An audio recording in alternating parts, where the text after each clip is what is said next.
दरवाज़ा बंद करो। अस्सलाम वालेकुम। आवाज़ आ रही है आपको? ठीक। All right, we'll have a duration of around एक डेढ़ घंटे का क्लास करेंगे हम। At stretch there will be no break. Today we'll start with the beginner's guide to start preparing for civil services.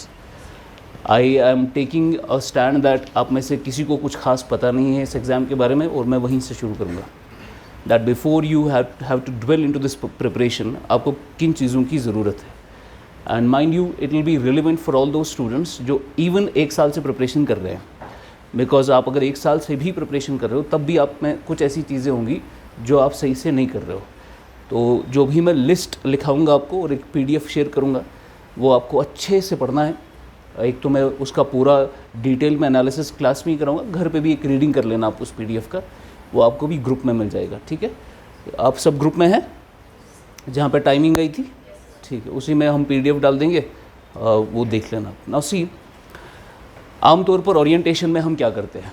Orientation में हम शुरू करते हैं कि एग्ज़ाम को इंट्रोड्यूस करते हैं कि एग्ज़ाम है क्या, सिविल सर्विसेज एग्जामिनेशन UPSC क्या है, कंडक्ट कराता है, फिर कश्मीर में JKPSC कंडक्ट कराता है, एग्ज़ाम का पैटर्न क्या है, प्री मेंस और इंटरव्यू एट्सेट्रा एट्सेट्रा। फिर उसमें एक लंबा डिस्कशन हो सकता है जो कि मैंने सेकंड हाफ़ के लिए रखा है।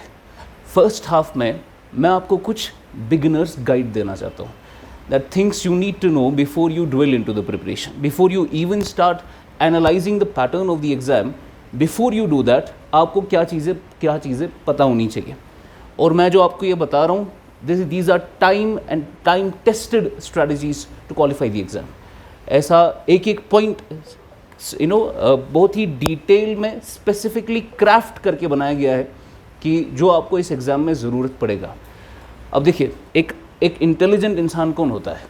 एक इंटेलिजेंट इंसान वो होता है जो भी 22, 23, 24 साल का है, जो 50 साल के बंदे के एक्सपीरियंस से सीखता है, न कि वो खुद उन 50 साल तक पहुंचकर जो चीज़ें समझेगा, जो गलतियां करेगा वहाँ से सीख कर ठोकरें खा कर 50 साल तक पहुंचेगा, फिर उसको एक्सपीरियंस आएगा। एक स्मार्ट इंडिविजुअल वो होता है जो 25 साल की उम्र में ही 50 साल का एक्सपीरियंस गेन कर लेता है। और वो कैसे करता है? दूसरों की गलतियाँ सीख कर, दूसरों की गलतियों से सीख कर। और वो क्या, जैसे एक इंसान जो फेल हो जाता है इस एग्ज़ाम में, अब वो एक बार फेल हुआ, दूसरी बार फेल हुआ, तीसरी बार फेल हुआ, 6 बार फेल हुआ। अब इस इंसान से आप क्या सीख सकते हो? आमतौर पर बोलते हैं ये फेलियर है, ये क्या सिखा सकता है, मगर वो इंसान आपको 6 चीज़ें सिखा सकता है। कौन सी 6 चीज़ें?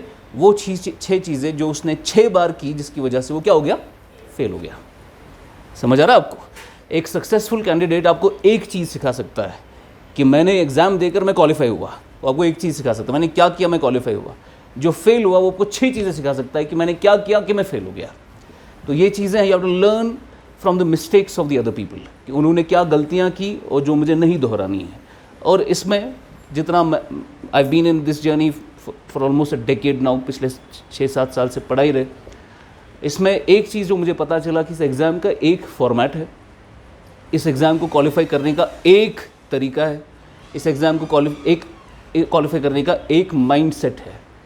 जो भी बच्चा क्वालिफाई करता है उसका माइंड सेट लगा होता है सही जगह पर, और अगर वो दाएं बाएं उधर इधर घूमेगा, उसका एग्ज़ाम लंबा खींचेगा। कभी दूसरे अटेम्प्ट में सीखेगा, कभी चौथे अटेम्प्ट में सीखेगा, कभी छठे अटेम्प्ट में सीखेगा। वेट करते हैं।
अब देखिए, मैं एक एक चीज़ लिखूँगा, ये चीज़ें बहुत इंपॉर्टेंट है इस एग्ज़ाम के लिए, more than your pattern of the examination, because almost everybody knows कि एग्ज़ाम का पैटर्न क्या है।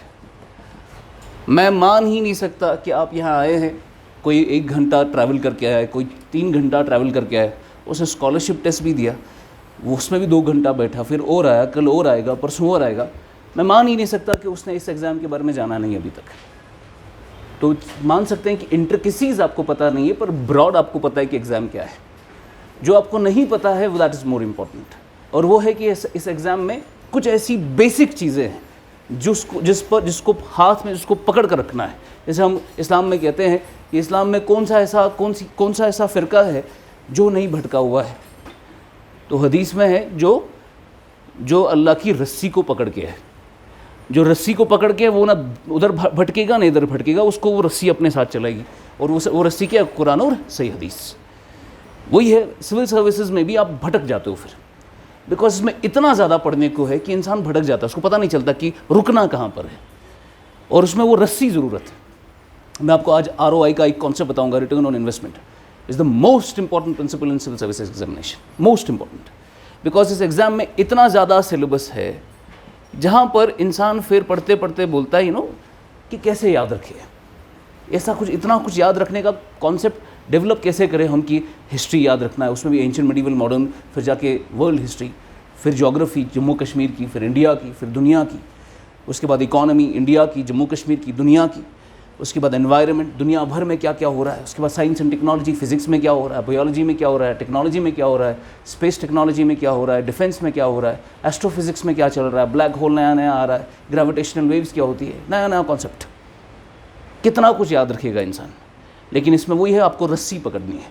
अब रस्सी पकड़ोगे आप भटकोगे नहीं, और कम टाइम लगेगा, कम समय लगेगा, और वो guidance is must. Now see, first of all I'll be coming on to the pattern of the examination, कि how exam has to be conducted, but उससे पहले just write down these few things that are very important, जो जब तक आप नहीं करोगे तब तक मैं आपको लिख कर दे सकता हूँ, आपका एग्ज़ाम क्वालिफाई नहीं होगा।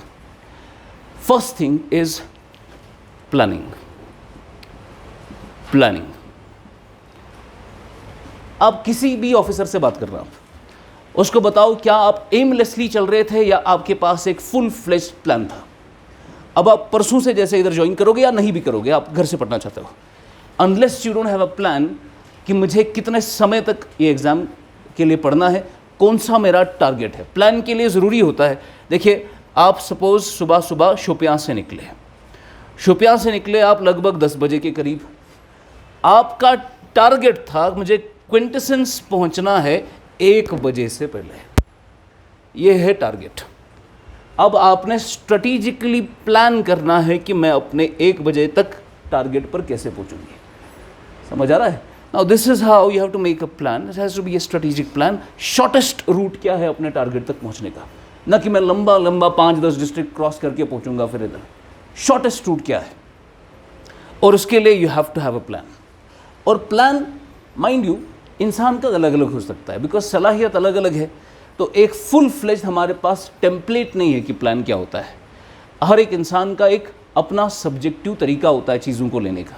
फॉर एग्जाम्पल, इस एग्ज़ाम में आपको हिस्ट्री जैसा सब्जेक्ट, इकोनॉमी जैसा सब्जेक्ट, टेक्नोलॉजी जैसा subject, environment, geography, international relation, security etcetera पढ़ना होता है।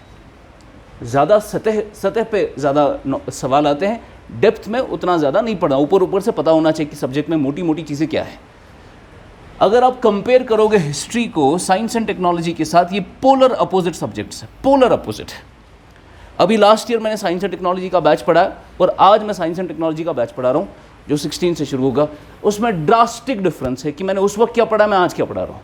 बिकॉज 1 साल में साइंस एंड टेक्नोलॉजी में इतना कुछ हुआ है कि मेरा सारा लेक्चर का प्लान ही बदल जाता है। उसके कंपैरिजन में आप हिस्ट्री रखो, 1857 तब भी वही था, 1857 आज भी वही है। उसमें एक नेचर ऐसा है, थोड़ा स्टैटिक पोर्शन है वो। हालांकि इसका ये मतलब नहीं है कि हिस्ट्री में करंट से सवाल नहीं आते, हिस्ट्री में करंट से सवाल उठाए जाते हैं। जैसे फॉर एग्जांपल बाल गंगाधर तिलक की 100th डेथ एनिवर्सरी है, तो 100th डेथ एनिवर्सरी करंट की न्यूज़ है, बाल गंगाधर तिलक का हिस्ट्री पे क्वेश्चन आएगा। तो करंट से सवाल उठाकर, करंट से टॉपिक उठाकर हिस्ट्री का सवाल आएगा। तो हिस्ट्री भी उस तरीके से डायनेमिक हो गया है, मगर ऐसा नहीं कि हिस्ट्री में सीक्वेंस ऑफ इवेंट्स ही बदल गए, पहले जो गांधी थे अब वो गांधी नहीं रहे, ऐसा कुछ सिस्टम है नहीं। लेकिन टेक्नोलॉजी में जो चीज़ आप कल पढ़ रहे थे वो आज नहीं होगा आपके पेपर में। तो ये पोलर अपोजिट सब्जेक्ट्स है। अब किसी इंसान की रुचि, उसका इंटरेस्ट ऐसा होता है कि उसको स्टैटिक में ज़्यादा मज़ा आता है और उसको याद भी अच्छे से होता है। हिस्ट्री में उसको मज़ा आता है चीज़ों में, सीक्वेंस ऑफ इवेंट समझने में। कोई ऐसा होता है जो उस मिजाज का नहीं होता, उसको टेक्नोलॉजी बहुत पसंद आएगा, नई नई चीज़ें सीखने में मज़ा आएगा। नैनो टेक्नोलॉजी में क्या हो रहा है, न्यूक्लियर फिशन कैसे होता है, न्यूक्लियर एनर्जी हम कैसे हार्नेस करते हैं, इंडिया का न्यूक्लियर पोटेंशियल कितना है। ओपनहाइमर अभी न्यूज़ में है, तो ओपनहाइमर ने क्या किया था, हाइजेनबर्ग्स अनसर्टेनिटी प्रिंसिपल क्या है, उसको इन चीज़ों में मज़ा आता है। ब्लैक होल में क्या होता है, यूनिवर्स कैसे वजूद में आई, एट्सेट्रा एट्सेट्रा। ये इंसान के इंटरेस्ट पर डिपेंडेंट है। तो जैसे कि इंसान का इंटरेस्ट अलग अलग होता है, वैसे ही हर एक इंसान का प्लान भी अलग अलग होता है। वो डिपेंड करता है आपका इंटरेस्ट क्या है, but you need to have a plan. और प्लान के लिए सबसे इंपॉर्टेंट क्या है, आपके पास एक टारगेट होना चाहिए कि मैं टारगेट एग्ज़ाम कौन से साल देने वाला हूँ या देने वाली हूँ, वेदर इट बी 2025, 2026, व्हाटएवर। अभी आप अंडर ग्रेड हैं तो don't need to have a target. Undergrad है तो पता ही है कि ग्रेजुएशन जब खत्म हो जाएगा उसके बाद पहला अटेम्प्ट देना है। तो फर्स्ट ईयर वाला उसके पास 3 साल होंगे, सेकेंड ईयर वाला उसके पास 2 साल होंगे। उस तरीके से अंडर ग्रेड वाले अपना टारगेट डिसाइड करेंगे। मगर जो ऑलरेडी ग्रेजुएटेड है उनके पास एक वेल डिफाइंड टारगेट होना चाहिए। अब आप अंदर से सोच रहे होंगे सर टारगेट कैसे बनाएं जब पता ही नहीं है कि ये एग्ज़ाम कब तक चलता है, ये एग्ज़ाम में प्रिपरेशन कब तक चलती है। उसके लिए मैं आपको बता दूं, अगर आप IAS के एग्ज़ाम के लिए पढ़ रहे हैं, कम से कम आपको 18 महीने देने पड़ेंगे, 18 से 24 महीने देने पड़ेंगे। That is the minimum level that is required for UPSC IAS examination. 18 से 24 महीने लगते हैं। अगर आप KS JKS जैसा एग्ज़ाम के लिए लिखना चाहते हैं, it can be done in around 12 to 14 months, ठीक है ना। उसमें लेकिन ये है कि अच्छे खासे ये 12 महीने जो आपने दिए एक्सक्लूसिवली आपने इसी एग्ज़ाम को दिया, न कि SSB में टांग लगा रहे हो, वहाँ से अपना वो मास्टर्स भी चल रहा है, वहाँ से वो भी चल रहा है, ये भी चल रहा है, नहीं। एक्सक्लूसिवली अगर आप 10 से 12 महीने, लगभग 14 महीने दोगे इस एग्ज़ाम को, तो ये हो सकता है। इसमें ज़्यादा उतना तूफान नहीं आता। UPSC में थोड़ा डेप्थ में सवाल आते हैं, इसीलिए वक्त लगता है उसको कवर करने में। मान के चलिए प्रेसिडेंट हमारे जो भी हैं उनका इलेक्शन कैसे होता है। अब उस इलेक्शन में एक प्रोसीजर होता है, वो आप पॉलिटी में पढ़ेंगे। अब प्रेसिडेंट का इलेक्शन का प्रोसीजर आमतौर पर सतह का सवाल है और इसमें केस पे सवाल आएगा आपको। लेकिन जब आप इसमें डेप्थ में जाएंगे फिर उसमें वैल्यू निकाला जाता है कि भाई एक MLA का वोट का वैल्यू क्या है, एक MP का वोट का वैल्यू क्या है। अभी रिसेंटली एक MP के वोट का वैल्यू गिराया गया था 708 से 700 पे, बिकॉज JK असेंबली नहीं थी, ठीक है। यहाँ पर असेंबली ख़त्म हो गया, यहाँ पर गवर्नर रूल चल रहा है, एट्सेट्रा एट्सेट्रा। तो पॉइंट ये है कि अगर KS का सवाल आएगा तो KS का सवाल सतह का सवाल होता है, सतह का सवाल होता है। इसी टॉपिक पर IAS का सवाल थोड़ा डेप्थ में आता है। यही फ़र्क है, बात टॉपिक सेम है, टॉपिक सेम है। अब सवाल ये है, अगर मैं KS के हिसाब से पढ़ने बैठा तो मैं UPSC का क्वेश्चन नहीं कर पाऊंगा, बिकॉज वो काफ़ी डेप्थ का क्वेश्चन है। लेकिन अगर मैं UPSC के हिसाब से पढ़ रहा हूँ तो मैं KS का सवाल बड़े ही आराम से कर सकता हूँ। इसीलिए कहा जाता है आप पढ़ना तो आपको IAS के लिए ही है, उसके बाद आपको जो एग्ज़ाम देना है आप दे दो, ठीक है। उसके बाद KS जितने आते हैं हर साल आ रहा है, अभी पिछले कुछ सालों से 2018 के बाद तो कंटिन्यू आ रहा है। पहले बहुत मुश्किल से आते थे post, now it's you fortunate enough कि आप उस टाइम इस लेवल पे पहुँचे हो कि जब JKPSC हर साल पोस्ट निकाल रहा है। वरना मेरे टाइम पे we had to wait for 3-4 years, जब एक साल कोई पोस्ट आएगा KS का, ठीक है। तो ये है चीज़, लेकिन पढ़ना UPSC IAS के लिए, उसके बाद आपका KS हो जाएगा अपने आप। तो पॉइंट ये है, you have a target. Target में a good strategy would be don't target KS examination 10-14 महीने में, टारगेट IAS एग्जामिनेशन। उसमें ये आपका इनबिल्ट है, खुद ब खुद हो जाएगा।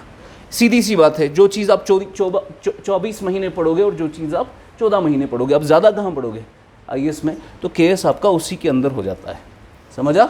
इसमें लेकिन ये है कि KS में थोड़ा जम्मू कश्मीर ठीक से पढ़ना है। वो UPSC में भी पढ़ते हैं, मगर UPSC में आमतौर पर JK के रिलेटेड जो सवाल आते हैं वो इंटरव्यू में आएंगे आपको। आप कहाँ से, तो कश्मीर में क्या क्या हालात है, तो वो कश्मीर की इकॉनमी कैसी है, 370 के हट जाने से क्या असर पड़ा, क्या हमें 370 वापस देना चाहिए। तो ये सारे इंटरव्यू बेस्ड क्वेश्चंस होते हैं जो यूपीएससी में आता है कश्मीर के रिलेटेड या जम्मू कश्मीर के रिलेटेड। खासकर जम्मू कश्मीर में एक चीज़ और भी है, कहा जाता है जम्मू कश्मीर से जो बच्चा आईएएस का इंटरव्यू देने जाता है, ये मान के चलिए उसका पेपर पहले ही लीक हो गया, क्योंकि आमतौर पर हमें पता होता है जम्मू कश्मीर वाले बच्चे को क्या सवाल पूछते हैं, ख़ास तौर पर जो कश्मीर से होता है। जैसे मैं अपने टाइम जब दिल्ली में था तो वहाँ पर उन्होंने मुझे पूछा कि आप कहाँ से, मैंने कहा हमारे एक टीचर थे, उन्होंने कहा कहाँ से, मैंने कहा कश्मीर से। और नाम क्या है, तो मैंने बोला मोहम्मद तहलील, ऐसे बोला मैंने। तो बोला आप में दो इंटरेस्टिंग चीज़ें हैं, एक तो आप मुसलमान हो और दूसरा आप कश्मीर से हो। ये मान के चलिए आपका आधे से ज़्यादा इंटरव्यू इन्हीं दो चीज़ों पे चलने वाला है, ठीक है। तो कश्मीर में क्या क्या हालात, पहले क्या था, अभी कैसा है। अभी तो काफ़ी न्यूज़ में आ गया जब से सुप्रीम कोर्ट में हियरिंग शुरू हो गई आर्टिकल 370 की, तो instrument of accession etcetera etcetera, uniform civil code से क्या हो जाएगा, इधर हालात अभी कैसे है, वहाँ से टेरर फाइनेंसिंग होती है, उसके लिए गवर्नमेंट ने क्या किया एट्सेट्रा। सर ड्रग का मैनेज है, इधर माफिया चल रहा है, ड्रग्स का फैलाए जा रहे हैं, ड्रग्स फैलाए जा रहे हैं, तेज़ी से फैलाए जा रहे हैं, उड़ता पंजाब जैसे अब उड़ता कश्मीर बन रहा है। तो ये मामला है, इसके पीछे गवर्नमेंट की क्या स्ट्रेटजी है उसको रोकने के लिए। तो बेसिकली प्रॉब्लम्स क्या है, कश्मीर की इकोनॉमी क्या है, क्या 370 के हट जाने के बाद टूरिज़्म सेक्टर उठा है या कम हुआ है। कहा जाता है, हिंदू में एक आर्टिकल हुआ था 370 के बाद कश्मीर की इकॉनमी क्रिपल हो चुकी है, लेकिन यहाँ से गवर्नमेंट का डेटा है कि नहीं, बढ़ोतरी हुई है, टूरिज़्म का बूम हुआ है। और वो हमने भी देखा कि टूरिज़्म कितना इस बार बहुत ही बूम पर चला गया।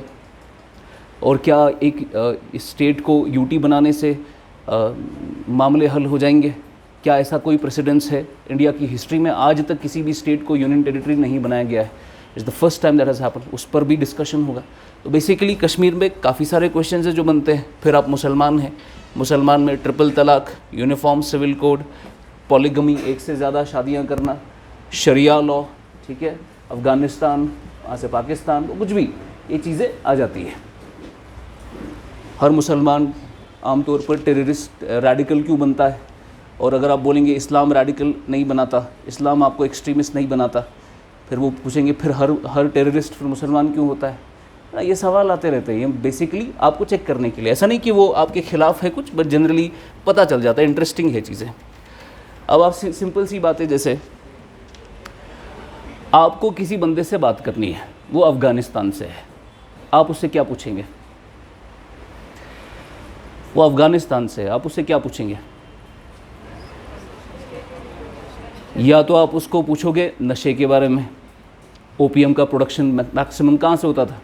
अफ़गानिस्तान। या तो हम पूछेंगे तालिबान के बारे में, या तो हम पूछेंगे वुमेन राइट्स के बारे में कि वहाँ पर ऐसा ऐसा मामला चल रहा है, हिजाब के बारे में बात करेंगे, वहाँ पब्लिक फ्लैगिंग होती है, यानी जिसने कुछ गलती की उसको चौराहे पर पकड़ के मार पड़ती है, उसको कोड़े मारे जाते हैं, उस यही सवाल आमतौर पर। अब आपको समझना है, कोई बाहर का बंदा साउथ इंडिया का आपको देख रहा है कश्मीरी मुसलमान, तो उसके दिमाग में क्या क्या चीज़ें आएंगी आपके बारे में।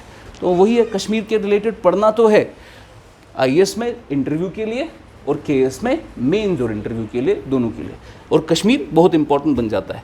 और आपको मेजॉरिटी बच्चे क्या करते हैं, ये वो बच्चे हैं जिनको थोड़ा खुमार होता है, जो दिल्ली विल्ली चले जाते हैं और आईएएस वाईएएस की प्रिपरेशन करते हैं किसी टॉप कोचिंग सेंटर से, 3-4 लाख रुपए खर्च करके जब वापस आते हैं, उनको कुछ भी पता नहीं होता है कश्मीर के बारे में। और ऐसा इंसान जो कल को ऑफिसर बनेगा, जिसको अपने रूट्स के बारे में ही नहीं पता कि भाई मैं कहाँ से हूँ, यहाँ के लोग कैसे थे, यहाँ अगर मुसलमान कौम इतनी है तो कहाँ से आई, पहले क्या सिस्टम था, आपको अपने बारे में नहीं पता, आप क्या करोगे हिंदुस्तान के बारे में जानकर, दुनिया के बारे में जानकर? आपको अपने रूट्स का नहीं पता, आपका कास्ट क्या है, मेरा कास्ट शाह है, तो कहाँ से आई ये कास्ट, ये सैयद का कास्ट कॉन्फ्लिक्ट क्या है जम्मू कश्मीर में, कास्ट कैसे घुस गया मुसलमानों के अंदर, इस्लाम तो नहीं बोलता कास्ट के बारे में कुछ। तो ये सिस्टम है, आपको अपने रूट्स तगड़े होने चाहिए पहले। अगर आईएएस भी बनना है आपको, आपकी पोस्टिंग यूपी में क्यों ना हो और कर्नाटका में क्यों ना हो, you need to know your roots कि आप कहाँ से हो और उसकी हिस्ट्री क्या है, तो वो सिस्टम ज़रूरी है। तो ये है पहला, प्लानिंग और उसका टारगेट।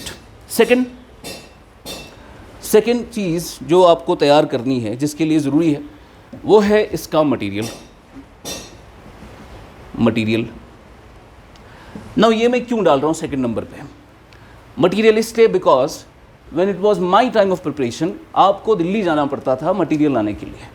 यहाँ पर उतना रुझान नहीं था, यहाँ पर कुछ ऐसे ये नहीं थे फोटो स्टेट वाले जो आपको नई नई टेस्ट सीरीज़ देकर, आज भी नहीं है वैसे तो, आज भी नहीं है, आज भी आपको बाहर से ही लाने पड़ते हैं जो नई नई फ्रेश टेस्ट सीरीज़ है, या तो ऑनलाइन लेना पड़ता है सब्सक्रिप्शन। अब ऑनलाइन की रेवोल्यूशन के बाद से मटेरियल इतना ज़्यादा आ चुका है मार्केट में, और मटेरियल इतने ज़्यादा आने की वजह से इंसान थोड़ा कंफ्यूज हो जाता है कि अब देखो, जैसे हम सबको पता है करंट पढ़ना है ना। विजन आईएएस एक वेबसाइट है, वो करंट देती है मंथली, फोरम भी करंट देता है मंथली, दृष्टि भी करंट देता है मंथली, इनसाइट्स भी करंट देता है मंथली, राउज भी करंट देता है मंथली, वाजीराम भी करंट देता है मंथली। अब किसका पढ़े? अब आपने बोला मैं विजन पढ़ूंगा, क्योंकि आपने किसी से सुना कि वो विजन पढ़ रहा था। अब जब आपने उसका टॉपिक देखा, यहाँ से आपने देखा दृष्टि वाले में एक्स्ट्रा टॉपिक है, अब बोलेंगे आई विल स्विच टू दृष्टि नाउ। फिर आपने देखा कुछ महीनों के बाद जो मैं यहाँ नए नए टॉपिक्स पढ़ रहा था वो इन्होंने अगले महीने में कवर किया, ठीक है ना। तो इंसान मटेरियल का इतना ज़्यादा झोलझाल हो गया इस वक्त कि आपको उठाना क्या है और छोड़ना क्या है ये अच्छे से पता होना चाहिए, और प्राइमरली आपको वो नहीं पता है, वो कोई आपको बताएगा तब पता चलेगा, ठीक है। तो इसमें से कौन सी करंट अफेयर की मैगज़ीन अच्छी है, कौन सा पढ़ना है, कौन सा छोड़ना है, वो हम आपको बता देंगे उस वक्त। पर यह है कि मटेरियल बड़ा ही जुडिशियसली इस्तेमाल करना है। एक प्राइमरी सोर्स लेना है जिसको 10 बार रिवाइज करना है, one source, whether that will be a current affair magazine, whether that will be a newspaper, whether that will be a standard book. जैसे फॉर एग्जाम्पल इकोनॉमी में आपको स्टैंडर्ड बुक, आपको economy पढ़ना है, प्राइमरी हम कहते हैं एनसीईआरटी से पढ़ो, तो आएंगे उस पर। सेकंड जो चीज़ होती है, आपको स्टैंडर्ड बुक पढ़नी है, कोई बड़ी किताब पढ़नी है इकोनॉमी पर। इकोनॉमी की किताब जब खरीदने जाओगे, वो आपके सामने 3 किताबें रखेगा जो मेजरली अभी पॉपुलर है। पहला वो रखेगा आपके सामने रमेश सिंह, काफ़ी साल से खरीदी जा रही है। दूसरा वो रखेगा आपके सामने नितिन सिंघानिया। तीसरा वो रखेगा आपके सामने श्रीराम आईएएस। ये 3 किताबें हैं जो इकोनॉमिक्स के लिए पढ़ी जाती है। मैं क्योंकि as a teacher of economics मैंने तीनों पढ़ी है, क्योंकि कहीं पर कुछ मुझे एक्सपेंसिव नॉलेज चाहिए तो वो पढ़ लेता हूँ मैं। आपको पढ़ाना नहीं है, आपको एग्ज़ाम क्वालिफाई करना है। अब तीनों में से कौन सी सब्जेक्ट, कौन सा ये उठाए। इफ़ आई टेल यू मुझे नितिन सिंघानिया श्रीराम बहुत अच्छा लगता है, तो go for Shriram. For example Shriram उठाया एक किताब, उसमें जितना मटेरियल है उसको पकड़कर 10 बार रिवाइज करो आप। उसके बाद उसमें वैल्यू एडिशन कहाँ से करना है वो हम आपको बता देंगे। पर जैसे आपने श्रीराम उठाया, नितिन सिंघानिया आपके लिए हराम हो जाती है उधर ही। समझ गए आप? एक सोर्स उठाना है, उसको 10 बार पढ़ना है। परेशान नहीं होना है, मेरा बगल वाला इंसान नितिन सिंघानिया पढ़ रहा है, वो जो पढ़ रहा है वो पढ़ रहा है। आपको एक सोर्स आपने उठाया, उसको आप 10 बार पढ़ो और उसमें वैल्यू एडिशन कराओ किसी करंट अफेयर से, वो मैं बताऊंगा कहाँ से। उसके बाद जो आपका मटेरियल बनेगा उसको आपको 10 बार रिवाइज करना है, आप आराम से क्वेश्चंस कर पाओगे। लेकिन परेशान बच्चा क्या करता है, उसको भी हाथ मारता है, इधर भी छलांगे मारता है, उधर भी छलांगे मारता है, उसके हाथ कुछ आता नहीं। फिर तो वो ऐसी बात है जैसे आपको डाल दिया हमने पानी के अंदर, और पानी के अंदर आपको स्विमिंग करनी है, आप यहाँ भी पैर मार रहे हो, वहाँ भी हाथ मार रहे हो, आप डूब ही जाओगे। You have to be a concerted effort लगाना है, इस डायरेक्शन में मुझे स्विमिंग करनी है। एक पकड़ कर ले लिया आपने, तो this is how take one source और उसको 10 बार रिवाइज करो। ऐसे ही न्यूज़पेपर, आपका बगल वाला हिंदू पढ़ रहा है, मैं आपको बोल रहा हूँ इंडियन एक्सप्रेस पढ़ो। अब आपको मैंने बोला कि पढ़ो ये, तब भी आप फिर से सवाल करने आओगे 1 महीने के बाद, सर द हिंदू पढ़ना है या नहीं पढ़ना है। भाई जब मैं आपको बता रहा हूँ आप एक्सप्रेस पढ़ो, तो उसको पकड़कर आप आगे बढ़ो। फिर आप बोलेंगे नहीं सर उसमें एक्स्ट्रा टॉपिक्स होते हैं। भाई वो जो एक्स्ट्रा टॉपिक कर रहा है वो 1 महीने के बाद यहाँ आ जाएगा, इसमें जो एक्स्ट्रा टॉपिक है वो बाद में कवर करेगा, ये दोनों सेम कवर कर लेते हैं। आमतौर पर हम जब आपकी दूसरी और तीसरी लेवल बढ़ जाती है, अभी तो आप शुरू ही करोगे, 2nd 3rd लेवल पर हम आपको फिर बोलते हैं एक्सप्रेस पढ़ो आप, उसके बाद हिंदू के एडिटोरियल पढ़ लो, ठीक है। तो आपको 2 अखबार नहीं पढ़ने, 2 एडिटोरियल पढ़ने हैं, इसके भी अखबार एक ही पढ़ना है और उसी को रिवाइज करना है। तो इस तरीके से one source and revise it multiple times. Material में you also have the problem of websites. अब आज के ज़माने में कोई बेवकूफ़ी होगा जो वेबसाइट से फ़ायदा नहीं उठाएगा। बहुत अच्छा उन्होंने कंटेंट बनाया होता है, उसमें हम फ़ायदा उठा सकते हैं उसका, लेकिन वेबसाइट अंधाधुंध नहीं पढ़नी है। बहुत सारी वेबसाइट्स कॉपी पेस्ट होता है, और वो एक ऐसे जूनियर्स जैसे बच्चे, आपके जैसे बच्चे बाहर जब दिल्ली जाते हैं अपना खर्चा वर्चा निकालने के लिए, कोचिंग सेंटर चले जाते हैं, हमें कोई काम दे दो, वो उनको इसी काम पे लगाते हैं, इस वेबसाइट से ये निकालो ये निकालो ये निकालो, उसको इसका हलवा बनाकर चढ़ा दो हमारी वेबसाइट पर। Don't follow each and every website. कुछ वेबसाइट्स ऐसी है जिनके पास एक तगड़ी टीम बैठती है, वो टीम बिठाकर उसको एक ऐसा बंदा हेड करता है जिसने या तो यूपीएससी छोड़ दिया है, आईएएस वाईएएस बनकर आईपीएस बनकर छोड़ दिया है, या तो वो इंटरव्यू में 2 बार गिरा हुआ बंदा है, उसको वो टीम में हेड करता है। जैसे विजन आईएएस में माय फ्रेंड जो वहाँ की 365 बनाता है, तो 365 ही has been 3 times UPSC interview dropper.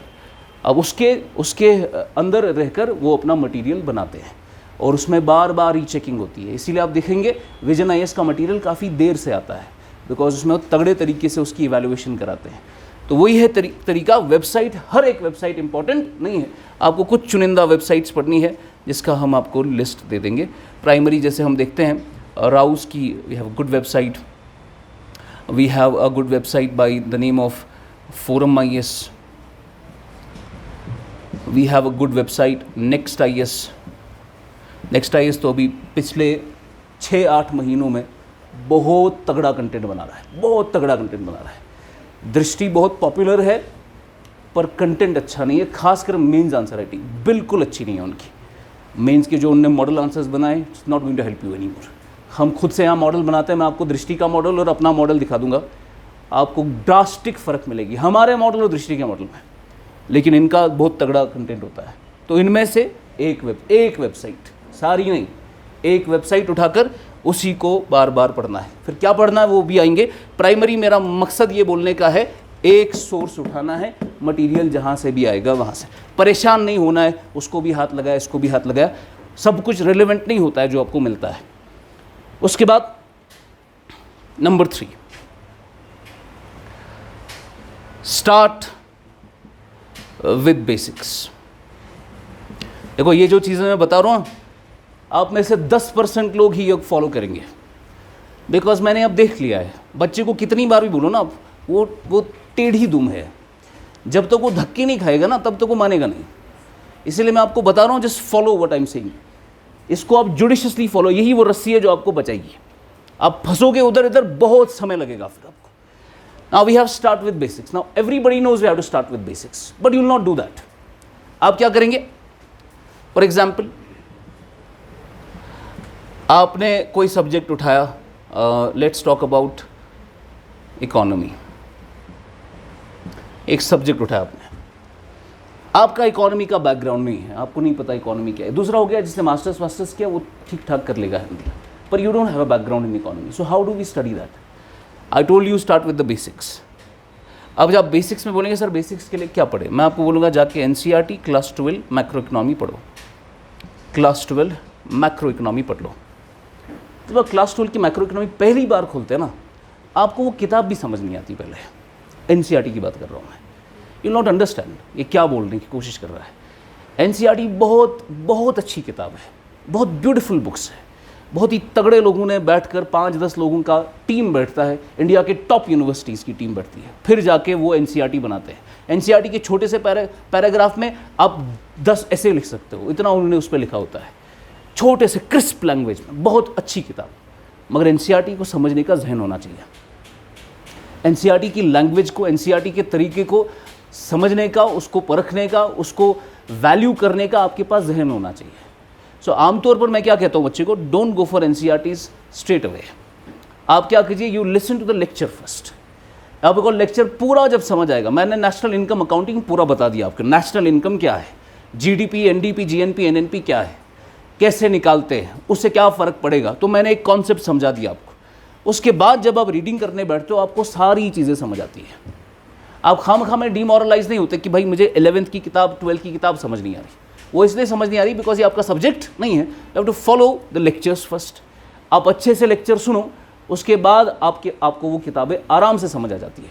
तो एनसीईआरटीज़ में कुछ ऐसी एनसीईआरटीज़ है जिसको आप बेसिक रीडिंग खुद से कर सकते हो, पर कुछ ऐसी एनसीईआरटीज़ है जिसके लिए आपको गाइडेंस मैंडेटरी है, मैंडेटरी। अगर कोई कहता है मुझे एनसीईआरटी खुद से समझ आती है, जाके 11th क्लास की फिजिकल ज्योग्राफी खुलाओ एंड देन सी, अगर आपको उसमें हर एक लाइन समझ आएगी, मैं अपना नाम बदल दूंगा, ठीक है। एनसीईआरटी क्लास 11 की आपको पूरी तरीके से समझ नहीं आएगी, यू नीड सम हेल्प। इसीलिए टाइम बचाने के लिए क्या करना पड़ता है, टीचर ने कॉन्सेप्ट पढ़ाया, साइक्लोन क्या होता है, कोरियोलिस फोर्स क्या है, आपने ट्रेड विंड्स कैसे आती है, ईस्टर्लीज क्या है, वेस्टर्लीज क्या है, रोरिंग 40s, फ्रिकिंग 50s, बताया उसने कि प्लानिटरी विंड्स का सिस्टम क्या है। उसके बाद एनसीईआरटी जाओ, झक मार के चीज़ें समझ आएंगी आपको और वक्त भी ज़्यादा नहीं लगेगा। समझ आ रहा है आप? तो पढ़ना है, start with the basics. Basics in the sense आपने सबसे पहले have to follow the lectures, lecture के टॉपिक्स फिर आपको पढ़नी है एनसीईआरटीज। अब कौन कौन सी एनसीईआरटी वो बाद की बात है, सोर्सेज हम बाद में बताएंगे आपको, पर एनसीईआरटी आपका फाउंडेशन बैठाएगा, इसको हम कहते तगड़ी फाउंडेशन बैठाएगा घर बनाने के लिए। लेकिन वो फाउंडेशन समझने के लिए लेक्चर सुनना ज़रूरी है। उसके बाद हम आते हैं स्टैंडर्ड बुक्स पे, उसके बाद हम आते हैं स्टैंडर्ड बुक्स पे। अब आपने देखा ना, जैसे जो बेकिंग करते हैं, जो ना केक वेक बनाते हैं, तो ये जैसे उनका होता है प्लेटफॉर्म जिस पे केक बनाना है, तो सबसे पहले उसका बैठेगा बेस, ये बेस आपका लेक्चर बिठाता है, उस लेक्चर और एनसीईआरटी बिठाती है। उसके बाद आप उस पर वो केक बनाते हैं, या आपकी होगी स्टैंडर्ड बुक। लेकिन आपका क्रीम और चॉकलेट की जो क्रीम चढ़ती है उधर, वो होता है आपका करंट अफेयर्स, होता है आपका करंट अफेयर। तो करंट अफेयर से टॉपिक मुकम्मल हो जाता है। अब ऐसे आप बोल रहे होंगे इसका मकसद क्या है, एसेंस क्या है, एसेंस समझ नहीं आ रहा। एसेंस ऐसे समझ आएगा आपको, यहाँ पर मैं आपको उठाऊंगा, बताओ भाई यूनिफॉर्म सिविल कोड क्या है। आप आगे आपने यूनिफॉर्म सिविल कोड मुझे बताया, आपने मुझे डेफिनेशन दी जो आज से 20 साल पुरानी थी। उसके कंपैरिजन में दूसरा बच्चा आया, उसने यूनिफॉर्म सिविल कोड डिफाइन नहीं किया पहले, उसने बताया यूनिफॉर्म सिविल कोड अभी न्यूज़ में क्यों है। बोला इसमें अभी प्राइम मिनिस्टर ने कहा कि एक घर दो अलग लॉज पे काम नहीं कर सकता, एक लॉ होना चाहिए। अगर आपको यूनिटी चाहिए एक घर के अंदर, ऐसे ही देश के अंदर मुसलमान है, हिंदूज़ है, बुद्धिस्ट है, जैन्स है, सिख्स है, सबके लिए एक लॉ। तो आपने एक करंट का इसमें तड़का डाल दिया। फिर आपने बोला यूनिफॉर्म सिविल कोड में अभी फलाना फलाना कम्युनिटीज़ इसके खिलाफ जो है प्रोटेस्ट कर रही है, और लॉ कमीशन ने पब्लिक का ओपिनियन मांगा है। आपने करंट के कुछ 2-3 पॉइंट बता दिए। फिर जब हमें क्यूरियोसिटी आ गई ना, अब यूनिफॉर्म सिविल कोड करंट में है और ये फलाना फलाना चीज़ हो रही है, फिर एक दूसरा सवाल आएगा, भाई ये यूनिफॉर्म सिविल कोड है क्या, then you start defining it. समझिएगा आपको। तो करंट आपकी आंसर का क्रीम होता है, जो इंटरेस्ट डेवलप करता है किसी पर्टिकुलर चीज़ में। जब तक आपका करंट नहीं होगा तब तक आपका बेस कितना भी अच्छा क्यों ना हो, वो ऊपर की वो मेकअप करना ज़रूरी है। That is going to be mandatory. तो इस तरीके से पढ़ना है आपके लेक्चर से प्राइमरीली आपके ये तीनों आपके लेक्चर में ही कवर हो जाते हैं। लेकिन ये है कि अपनी आंख से पढ़ना ज़रूरी है, ठीक है ना। तो जैसे हम पढ़ते हैं, आपके कुरान पढ़ने, तो मौलवी साहब ने आपको कुरान तो पढ़ा लिया, लेकिन लोग कहते हैं आपको कुरान तब तक अच्छे से समझ नहीं आता जब तक आप अरबी जानकर खुद से अपनी आंख से नहीं पढ़ते हैं। Then you understand the essence of it, the beautiful language क्या है। इसीलिए कहते हैं ना, जब प्रॉफिट कुरान पढ़ते थे तो वहाँ के लोग कहते थे कि कान बंद करो, वो रुइयाँ भरते थे कान में कि ये मैजिक कर रहा है, ये हमारे ऊपर सहर कर रहा है। तो साहिर भी कहा है उनको बहुत सारे लोग ने, ये जादूगर है। जादूगर क्यों? क्योंकि उनको वो सुनकर वो मेस्मराइज हो जाते थे उसके पीछे। Why? Because they use to understand the language. इसीलिए अपनी आंख से पढ़ना ज़रूरी है। आपने एनसीईआरटीज़ कवर हो गई लेक्चर में, फिर भी अपनी आंख से पढ़ना ज़रूरी है। स्टैंडर्ड बुक अपनी आंख से पढ़ना ज़रूरी है, और करंट अफेयर अपनी आंख से पढ़ना ज़रूरी है। यह हो गया आपका तीसरा पॉइंट। उसके बाद नंबर 4 पे we have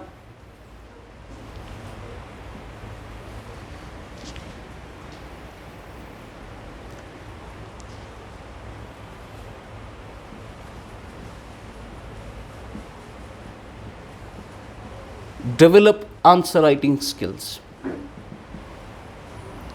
Develop answer writing skills.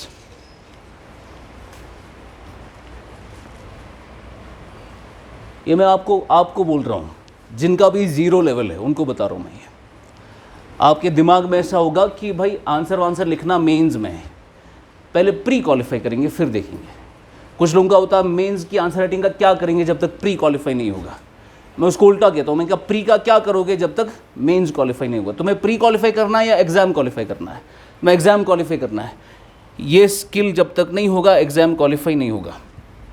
सबसे important develop answer writing skills from the beginning itself.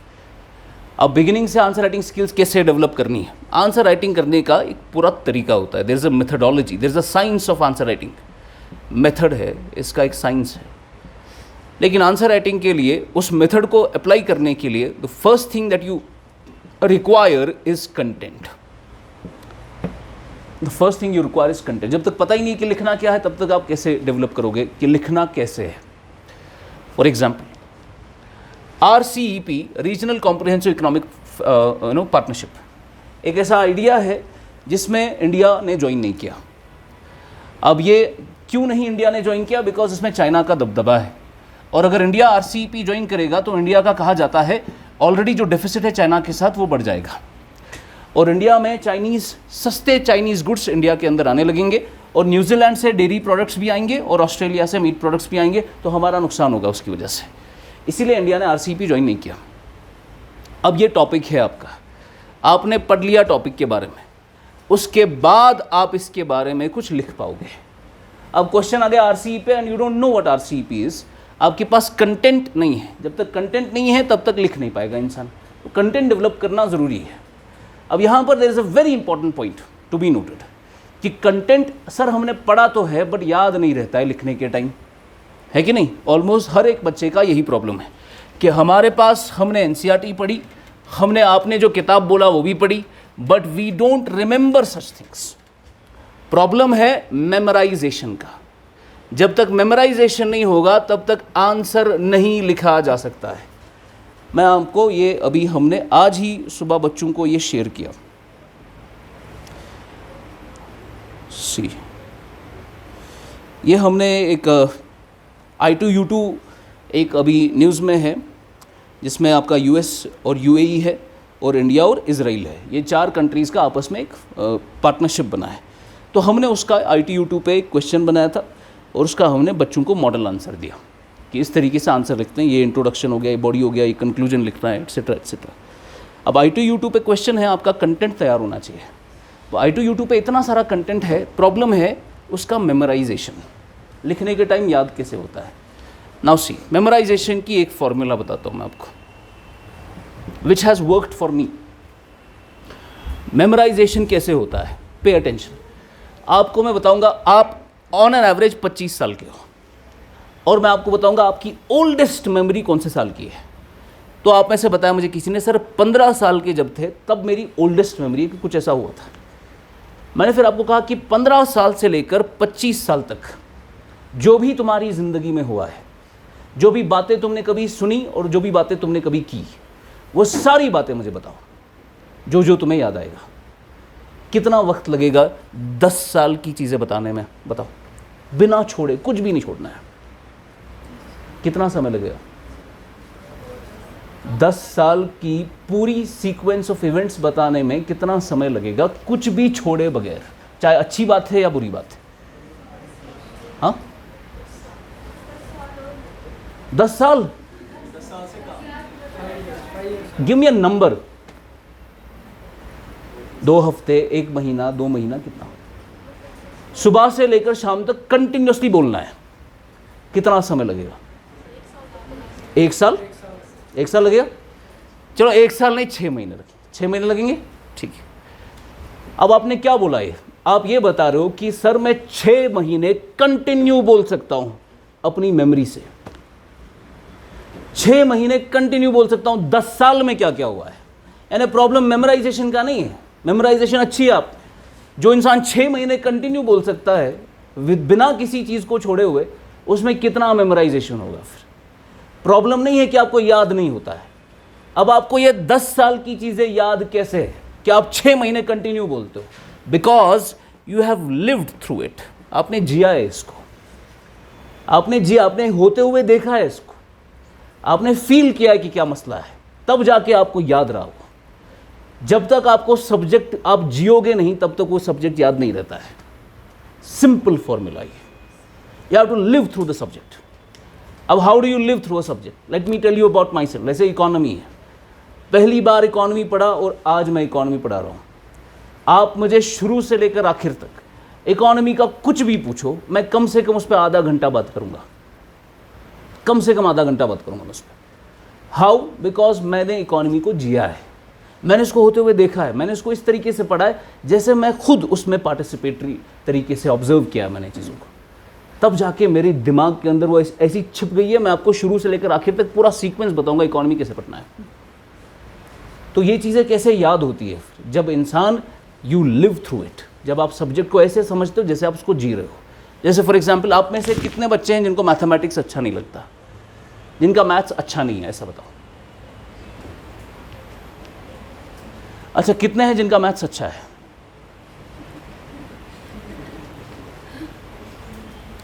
और कितने हैं जो बीच में हैं? कितने हैं जो मुर्दे हैं क्लास में? आप लोगों को हाथ नहीं है, हाथ नहीं है या दिमाग नहीं है? जब शेख अब्दुल्ला को आया ना, इधर कहा जाता है शेख अब्दुल्ला इधर आ गया नेहरू, जवाहरलाल नेहरू ने शेख अब्दुल्ला से पूछा, भाई तुम्हारा यहाँ तगड़ा सपोर्ट है, कितने लोग हैं कश्मीर में तुम्हारे साथ? उसने हिसाब लगाया, बोला 40 लाख लोग हैं, बहुत स्ट्रॉन्ग सपोर्टर है मेरे। उसने कहा ये नया नया आया है, ये मौलवी फारूक जो जामा मस्जिद का इमाम था, उसके पीछे भी बहुत तगड़े लोग हैं, उसके पीछे कितना है? उसने हिसाब लगाया, कहा कि जितना मुझे लग रहा है डाउनटाउन मिलाकर 40 लाख लोग। तो बस टोटल आबादी कितनी है कश्मीर की? बोला 40 लाख। ठीक है, समझ आ रहा है ना? आप वहाँ के हो ना यहाँ के हो, आप वहाँ भी हो यहाँ भी हो। मैंने सवाल पूछा सिंपल, मैथ किसको अच्छा नहीं लगता? हाथ खड़ा करो। ठीक है, नाउ सी, मैथ आपको क्यों अच्छा नहीं लगता? बिकॉज आपको इसकी एसेंस समझ नहीं आ रही। ये नंबर इक्वेशन पे इक्वेशन क्या है समझ नहीं आ रहा मुझे। You have to understand the essence of the subject. Mathematics is known as the language of the universe. कायनात की ज़बान है ये। आप एक दूसरे में, अभी हम हिंदी में बात कर रहे हैं, उर्दू में बात कर रहे हैं, ये ज़बान है जिसके ज़रिए मैं आपसे बात कर पा रहा हूँ। और कायनात की अल्लाह की ज़बान है mathematics. Is the biggest mathematician of all. अब how is Allah the mathematician? You look at the Quran. कुरान में there has been this severe criticism against Quran that इसका कोई स्ट्रक्चर ही नहीं है, कुरान का कोई स्ट्रक्चर नहीं है। और ये आपको मंजे हुए आलिम बोलेंगे कि बज़ाहिर कोई स्ट्रक्चर नहीं है इसका। स्ट्रक्चर यानी या तो आप पोइम्स लिख रहे हो या तो आप प्रोज लिख रहे हो, आपका एक स्ट्रक्चर होता है, किताब लिखने का एक स्ट्रक्चर होता है, मुझे लिखना क्या है। अब कहीं पर ऐसा चीज़ आते हैं कि कौन कौन सी नामतें ठुकराओगे तुम, वो 32 बार रिपीट हो रहा है, कहीं पर कुछ भी रिपीट नहीं हो रहा, कहीं पर मूसा आ गया, वहीं पर आदम अलैहिस्सलाम घुस गए, कुछ समझ नहीं आ रहा कि उठ क्या रहा है और बैठ क्या रहा है, स्ट्रक्चर नहीं। हमें बाद में पता चला भी रिसेंटली कि कुरान का एक बहुत ही मैथमेटिकल प्योर स्ट्रक्चर है। इसमें एक रिंग कंपोजिशन बैठता है कि इसमें नंबर है, जैसे आयतुल कुर्सी है। आयतुल कुर्सी में कितनी आयतें हैं? एक आयत है ना। सेंटेंसेस कितने हैं? 9। 1 2 3 4 5 6 7 8 9 sentences. Now see what mathematics is. आयतुल कुर्सी के 9 सेंटेंसेस में आप आ जाके घर पे उसको पढ़ना। उसका जो पहला टॉपिक है, जो पहले सेंटेंस का जो टॉपिक है, it has a linkage with the last sentence. Second sentence का linkage with the 8th sentence. Third sentence का linkage with the 7th sentence. Second का linkage with the 6th sentence. बीच में अल्लाह ताला कहता है मुझे पता है पहले क्या आता है, मुझे पता है बाद में क्या आता है। इसको हम रिंग कंपोजिशन कहते हैं। The mathematical structure of the Quran. सूरह बकरा में वह मैथमेटिकल स्ट्रक्चर, रिंग कंपोजिशन, जो पहले उठता है वो बाद में उठता है। इसको हम पैलिंड्रोमिक सीक्वेंसेस कहते हैं। ये डीएनए के अंदर भी होता है। डीएनए के अंदर आपकी सीक्वेंसेस होती है जो यूनिक होती है हर एक इंसान में, और वो पैलिंड्रोम्स में होती है। पैलिंड्रोम हो गया ऐसे, जैसे लेवल क्या हो गया? ये लेवल मैंने स्पेलिंग लिखी, इसको आप यहाँ से पढ़ो या यहाँ से पढ़ो, स्पेलिंग क्या है? ऐसी सीक्वेंसेस आपके डीएनए के अंदर है। और ये रिपीटेड सीक्वेंसेस होती है जो इंसान के अंदर यूनिक होती है। Who has these palindromic sequences? Mathematical sequences is the God, language of the universe. We have the Fibonacci sequence, जिसके तरीके से फूल में से जब फूल बनता है तो उसके पेटल्स कैसे बाहर निकलते हैं, उसमें एक मैथमेटिकल सीक्वेंस है, उसको फिबोनाची सीक्वेंस कहते हैं। आपके मुंह में, आपके चेहरे पर द गोल्डन रेशियो भी एक मैथमेटिकल सीक्वेंस है। तो math is, you have to understand the essence of it. जैसे ट्रिगोनोमेट्री किसी को अच्छा नहीं लगता था बचपन में। Trigonometry is very important. आप शाम को देखते हो स्टार, आपने स्टार देखा और आप अर्थ पर हो, you need to calculate the distance. आप उसमें ट्रिग्नोमेट्रिक एंगल्स लगाओ, आपको डिस्टेंस मिल जाएगा उसका। तो जब तक सब्जेक्ट की एसेंस नहीं समझोगे, जब तक सब्जेक्ट को आप जियोगे नहीं, तब तक समझ नहीं आएगा, तब तक याद नहीं रहेगा वो। आप कोई भी सब्जेक्ट बड़े ही आराम से समझ सकते हो। प्राइमरी चीज है, you have to live through the subject, you have to live through the subject, you have to understand the essence of it, essence of it. For example history, मुझे प्राइमरीली हिस्ट्री उतना ज़्यादा पसंद नहीं था अपने time, तो history में how to develop interest in a subject which is so boring like history, like you have economics, काफ़ी डायनेमिक, उसमें मज़ा आता है, साइंस एंड टेक्नोलॉजी काफ़ी डायनेमिक, उसमें मज़ा आता है, हिस्ट्री उतना डायनेमिक नहीं, मज़ा नहीं आता उसमें। लेकिन हिस्ट्री में इंटरेस्ट डेवलप कैसे किया जाए? हिस्ट्री है क्या? आपका अतीत है, और history is a dialogue between the past and the present, so that we decide on the future कि हमें आगे क्या करना है। तो आगे के डिसीजन तब तक वाइज नहीं हो सकते जब तक आपने पीछे जो गलतियां हुई हैं वो पढ़ी नहीं है, और पीछे का structure, economic structure, political structure, आज डेमोक्रेसी चल रहा है, शुरू कैसे हुआ, आज ये सिविल सर्विसेज चल रहा है, अर्थशास्त्र में कौटिल्य ने इसका दिया था कि ये सिविल सर्विसेज ब्यूरोक्रेसी कैसा होना चाहिए, उसमें उन्हें पूरा मौर्यन एम्पायर का वो स्ट्रक्चर दिया था, उसी को आज रेप्लिकेट कर रहे हैं। ठीक है, जो ये डिस्ट्रिक्ट कलेक्टर वेलेक्टर का सिस्टम है इधर, ये पुराना सिस्टम है, वहीं से चीज़ें आगे बढ़ी है। फिर कैसे ब्यूरोक्रेसी का स्ट्रक्चर बना, जब इंपीरियल सर्विसेज ऑफ इंडिया बना, ICS, imperial civil services under the British rule, कैसे वो आज़ादी के बाद फिर इंडियन सिविल सर्विसेज बना, फिर कैसे उसमें 2011 में अमेंडमेंट हुई, 2013 में अमेंडमेंट हुई, 2020 में पैटर्न चेंज हुआ, अभी 2023 में भी पैटर्न चेंज हुआ। ये इवोल्यूशन हुआ है, और इवोल्यूशन अल्लाह ताला की सुन्नत है, अल्लाह ताला इवोल्यूशन से ही काम लेते हैं। इट्स नॉट लाइक कुन फयकुन और हो गया उसी वक्त एक नई चीज़ आ गई। उसने कायनात बनाई, उसमें भी 6 दिन लगे, तो 6 दिन क्यों लगे? बिकॉज वो इवोल्यूशन से काम करता है। That is the historical significance of each and every event. तो you have to develop the essence. कोई भी सब्जेक्ट उठाओ, उसकी एसेंस समझनी है।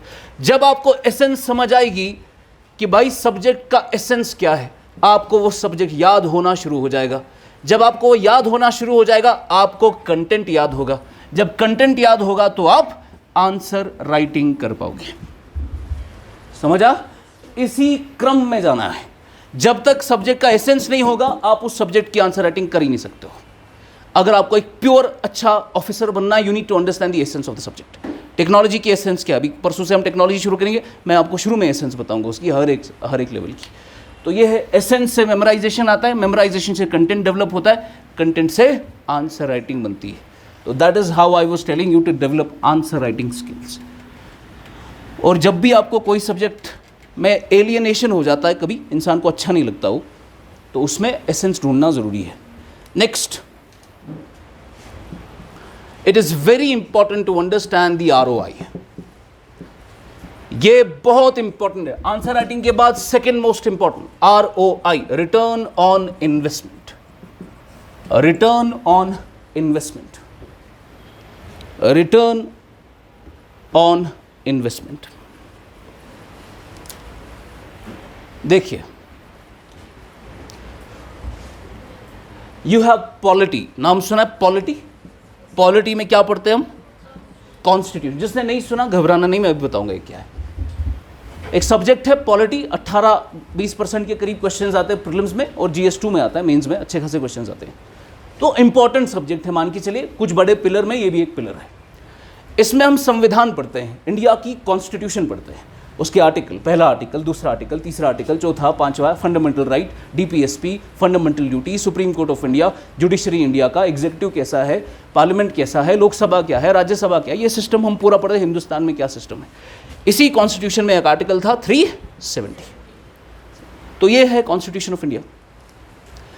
अब अगर कॉन्स्टिट्यूशन ऑफ इंडिया पर आप इसको अब स्टडी करना चाहते हो, मैं आपको बता रहा हूं कॉन्स्टिट्यूशन इतना लंबा है, आप 5 साल कॉन्स्टिट्यूशन पढ़ोगे तब भी पूरी कॉन्स्टिट्यूशन समझ नहीं आएगी आपको। इसीलिए कॉन्स्टिट्यूशन के आर्टिकल्स पर डिबेट होता है, बिकॉज मैंने जो समझा वो तुमने नहीं समझा। अभी mister Kapil Sibal, he is argumenting for the abrogation of article 370 in the Supreme Court of India. You look at his debate. Kapil Sibal कहता है कि इस आर्टिकल में ये लिखा है, चीफ जस्टिस कहता है नहीं इसका ये मतलब भी है, ये कहता है नहीं इसका ये मतलब नहीं है क्योंकि दूसरे आर्टिकल में ऐसा लिखा है। तो आपस में डिस्कशन चल रहा है। कॉन्स्टिट्यूशन इतना बड़ा डॉक्यूमेंट है। Constitution, you don't know, is the lengthiest document in the world. Constitution of India सबसे बड़ा डॉक्यूमेंट दुनिया का है। कॉन्स्टिट्यूशन ऑफ इंडिया इतना लंबा है, 5 साल पढ़ोगे खत्म नहीं होगा ये। अब क्या मुझे 5 साल सिर्फ कॉन्स्टिट्यूशन पढ़ना है जिसमें प्रीलिम्स के 100 सवाल में से ज्यादा 18 सवाल आएंगे? क्या मुझे 5 साल देने उस सब्जेक्ट को? नहीं, रिटर्न ऑन इन्वेस्टमेंट। उतना समय दो जितना एग्जाम के लिए ज़रूरी है। मैं पूरा पढ़ नहीं सकता, बहुत इंपॉर्टेंट है ये चीज़, आपको पता हो कि मुझे रुकना कहाँ पर है, ठीक है। इसके लिए we have the Pareto principle in management theory, 80-20 rule कहते हैं उसको, 80-20 रूल। 80-20 रूल यही चीज़ दर्शाता है कि आपको जो उठाना है वो इतना अच्छे से आपको चूज़ करना है कि मुझे ये टॉपिक पढ़ना है, ये टॉपिक पढ़ना है, ये टॉपिक पढ़ना है, कि आपने 20% इनपुट से, 20% इनपुट यानी 20% मेहनत से 80% आउटपुट निकालना है। इसको हम 80-20 रूल कहते हैं। 20% की मेहनत से 80% आप आउटपुट निकालो। तो पैरेटो प्रिंसिपल रियल लाइफ में भी देखा जाता है। फॉर एग्जाम्पल मैं आपको ऐसे बताता हूं, अप्रॉक्सीमेटली 20% लोग दुनिया में 80% वेल्थ कॉन्सेंट्रेटेड है उन्हीं के हाथ में, 20%। तो लोग तो सिर्फ 20% है, लेकिन आउटपुट उन्होंने 80% बनाया पूरी दुनिया का। 20% सीड्स हमारे कंट्री के अंदर 80% आउटपुट देता है हमें। 20% सीड आप लगाओ, आपने एक सीड लगाया, आपको भरपूर उसका यील्ड मिला। सीड अच्छे से चुनना है, सीड खराब नहीं होना चाहिए, तो आउटपुट अच्छा नहीं मिलेगा। ऐसे ही ये कहा जाता है साइकोलॉजी में, आमतौर पर हम 20% कपड़े लगाते हैं 80% of the times, 80% of the times. तो Pareto principle is like real life principle. इसमें यही है कि आपको मैक्सिमम आउटपुट जनरेट करना है विद मिनिमम इन्वेस्टमेंट। अब देखिए, मैं आपको अभी इसके बाद पूरा सीक्वेंस दूंगा कि प्रीलिम्स एग्जामिनेशन में और फिर मेंस में टोटल 100 क्वेश्चन आते हैं। 100 क्वेश्चन में से मैक्सिमम सवाल इस साल का अगर लिया जाए ज्योग्राफी से आया है, मैक्सिमम क्वेश्चंस। मिनिमम क्वेश्चन कुछ आपके साइंस एंड टेक्नोलॉजी से आए हैं, लगभग 22 के करीब क्वेश्चन यहां से आए, और बड़े कंपोनेंट्स में 9 क्वेश्चन साइंस एंड टेक से आए हैं। तो मुझे बताओ पैरेटो प्रिंसिपल क्या कहता है? यहां पर अगर मेहनत करेंगे तो आउटपुट काफ़ी ज़्यादा है, यहां पर मेहनत करेंगे तो आउटपुट ज़्यादा नहीं है। तो हमें नहीं करना है हर सब्जेक्ट में एक समान मेहनत। जो सब्जेक्ट ज़्यादा इंपॉर्टेंट है उसमें ज़्यादा मेहनत, जो कम इंपॉर्टेंट है उसमें कम, उसमें ऊपर ऊपर से बढ़कर निकल जाना है, घुसना नहीं है अंदर। अभी रिसेंटली हमारा पॉलिटी ख़त्म हुआ दूसरे बैच में, एक बच्चा मुझे आया, सर इस टॉपिक में जो पढ़ाया है सर ने, इसमें फलाना कॉज सर ने नहीं पढ़ाया। मैंने किसी वेबसाइट पे लिखा, उसने उसमें 3 एडिशनल क्लॉजेस दिए थे, वो हमें सर ने क्लास में कवर नहीं किया। मैंने उनको बोला आप ये 3 एडिशनल क्लॉजेस जो है, इससे करीब का, इसका क्वेश्चन नहीं, इसके करीब का क्वेश्चन मुझे यूपीएससी में कहीं ढूंढ कर दो। नहीं मिलेगा आपको। अब क्लॉजेस में पढ़ने जाओगे, फिर सब क्लॉज में जाओगे, फिर उसके अंदर घुसोगे, आपका सिलेबस कभी ख़त्म नहीं होगा। तो बड़े ही आराम से आपको देखना है किस सब्जेक्ट में ज़्यादा मेहनत करनी है, और मेहनत भी कैसे पता चलेगा कौन सा सब्जेक्ट इंपॉर्टेंट है कौन सा नहीं। यहीं पर आता है आपका PYQ एनालिसिस, पिछले साल के सवाल। पिछले साल के सवाल देखेंगे, पता चलेगा कौन सा इंपॉर्टेंट है कौन सा नहीं। इस ज्योग्राफी के अंदर भी काफ़ी सारे टॉपिक्स है, उसमें भी देखना है कोई हॉट टॉपिक है, कोई आपका पुराना टॉपिक है, वो ज़्यादा रेलिवेंट नहीं है। In the case of economy, economy में लगभग आपके 18 क्वेश्चन आए थे इस बारी, 18% of the paper was from economy. अब इकोनॉमी में बहुत सारे सब डिसिप्लिन्स है, like you have financial market, you have money and banking, you have growth and development, you have social sector, etcetera etcetera. Money and banking से लगभग 6 सवाल थे, फाइनेंशियल मार्केट से 1 सवाल था। अब फाइनेंशियल मार्केट पढ़ना है ज़्यादा या मनी मार्केट? मनी मार्केट, इस पे रिटर्न ऑन इन्वेस्टमेंट ज़्यादा है। फाइनेंशियल मार्केट में उतना ही, उसकी औकात उतनी ही है जितना एक सवाल से जितना उसको मिलेगा। तो यूपीएससी हर सब्जेक्ट को अपनी औकात देता है, आपको भी उसको वही औकात देनी है, ज़्यादा उसमें घुसना नहीं है, बिकॉज फिर सिलेबस ख़त्म नहीं होगा।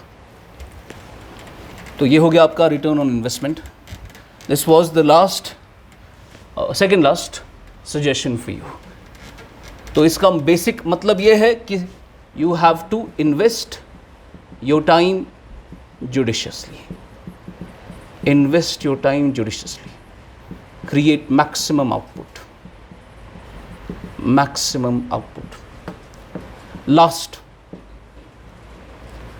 and one of the most important thing is mistakes are necessary. Mistakes are necessary. गलतियां करना ज़रूरी है इसमें.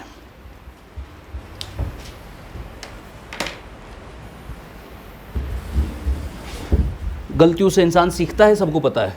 गलतियां जब तक आप नहीं करेंगे, you will not grow as a person. आपको पता होगा, जैसे किसी ने कहा है, मैंने आज तक कोई बड़ा लीडर नहीं देखा जिसका एक आसान पास्ट था. मैंने कोई बड़ा लीडर नहीं देखा जो एक आसान ज़िंदगी गुजार कर बड़ा लीडर बना है.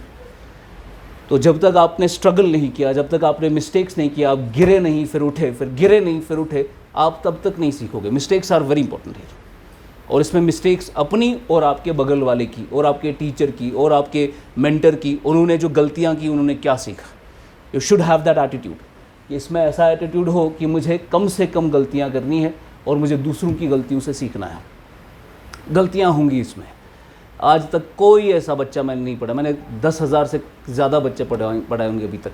मैंने कोई ऐसा बच्चा नहीं देखा आज तक जो मुझे लगा कि वो शुरू से ही वो परफेक्ट बना था, जैसे उसको मैन्युफैक्चर किया गया था एज एन IAS ऑफिसर. ऐसा कोई नहीं होता है. वो एक ग्रेजुअल स्लो एवोल्यूशनरी प्रोसेस होता है जब तक आप वहाँ तक पहुँचते हो. शुरुआत से कोई ऐसा नहीं होता.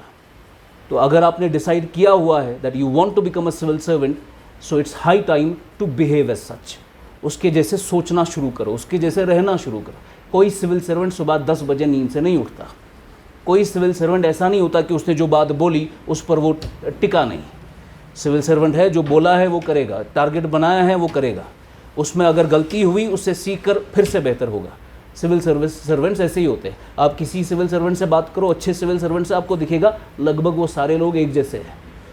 ठीक है, वो पूछते हैं. जैसे फॉर एग्जांपल एक आलिम से पूछा गया था कि वज़ू कैसे करना है. अब एक आलिम है, उसको बोला वज़ू कैसे करना है, वो सोच रहा है, वो ऐसे ही ख्याल में चला गया. तो शायद बच्चे को लगा कि इसको पता नहीं कि वज़ू कैसे करना है, खामखा का आलिम बन गया. तो वो उठकर निकल गया कुछ बुरा बोल के. तो उसके डिसाइपल सामने बैठे थे, उन्होंने उसको बोला, मौलाना आपने क्यों नहीं बोला कि वज़ू कैसे करना, आपको तो पता है. और कि भाई मुझे पता है वज़ू कैसे करना है, लेकिन मैं सोच रहा था मैं इसको किस आलिम का स्कूल ऑफ थॉट बताऊँ कि फ़लाना आलिम ने ऐसे बोला है, दूसरे आलिम ने ऐसे बोला है, तीसरे. मैं वही सोच रहा था कि मैं कौन सा वाला बोलूँ. इतनी ज़्यादा नॉलेज थी. और जितनी ज़्यादा आपको नॉलेज आती है, आप हम्बल बनते हो, आपके पर झुक जाते हैं और आप में ऐसा क्यूरियोसिटी होता है कि मुझे कितना कम पता है. ये इम्पॉर्टेंट है. इसमें वो एटीट्यूड कोई किसी को हेल्प नहीं करता जिसका वो एटीट्यूड ऐसा हो, इसको लगता है कि मैंने थोड़ी सी किताबें पढ़कर अब मुझे सब कुछ पता है उस बारे में. तो ऐसा कुछ, ये आपको पता चलता है कब, जब इंटरव्यू देने जाते हैं आप. बिकॉज यू नो दैट वो दुनिया की छत के नीचे कुछ भी उठाकर आपको दे देगा. आपको एहसास होगा इस चीज़ का, भाई मुझे कुछ खास पता नहीं है. उस इंसान के सामने जिसके साथ आप बात कर रहे हो, वो बंदा, आपको जो बनना है 30 साल वो बंदा बन चुका है. वो 30 साल उसने वो काम कर चुका है. फिर जाके तुम उससे बात कर रहे हो जो तुम्हें बनना है, जो तुम्हारा फ्यूचर है. तुम अपने फ्यूचर से बात कर रहे हो. क्या तुम्हें लगता है कि आज की तुम्हारी लेवल और उस बंदे की लेवल जो तुम बनोगे 30 साल के बाद सेम होगी? बिल्कुल भी नहीं. तो you have to learn. It's an evolutionary process. There be a lot of difficulties, lot of struggles.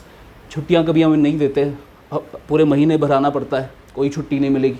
It should not be like कि छुट्टी नहीं मिल रही एक्सेट्रा. जब हमने पढ़ा है वहाँ पर कोई छुट्टी उट्टी नहीं होती. यहाँ पर तो चलो ईद वीद में 10-10 दिन छुट्टियाँ होती है, वहाँ पर पूरे साल कोई छुट्टी नहीं होती. कभी इसमें क्लास लगता है 6-6 घंटे का. ऐसा नहीं होना चाहिए कि सर 6-6 घंटे कम करो, इसमें ज़्यादा हो रहा है. ऐसा कुछ भी नहीं. आप IAS बनने जा रहे हो.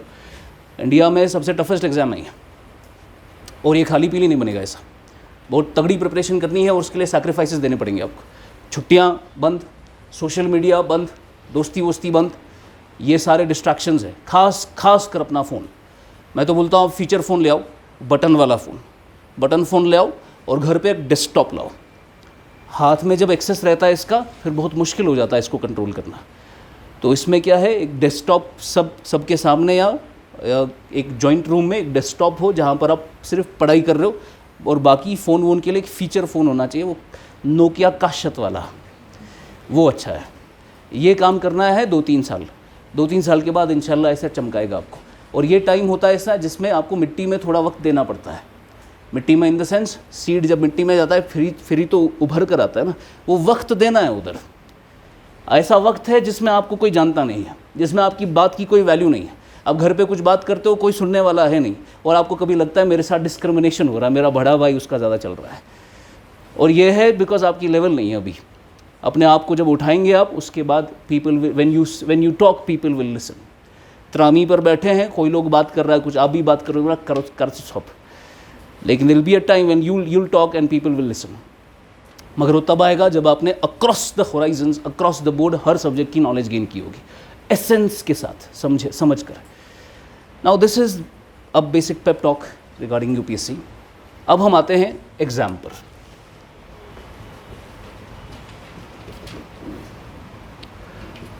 यूपीएससी सिविल सर्विसेज एग्जामिनेशन, मैं इसी को बेस बना रहा हूं, मैं जेकेपीएससी अलग से नहीं ले रहा, बिकॉज जेकेपीएससी का जो सिलेबस है और पैटर्न है एग्जैक्ट रेप्लिका है इस सिलेबस का, एग्जैक्ट रेप्लिका, कॉपी पेस्ट है। तो हम इसी को एज अ बेस बनाएंगे, फिर जाके केस उसके अंदर खुद ब खुद आ जाएगा आपको।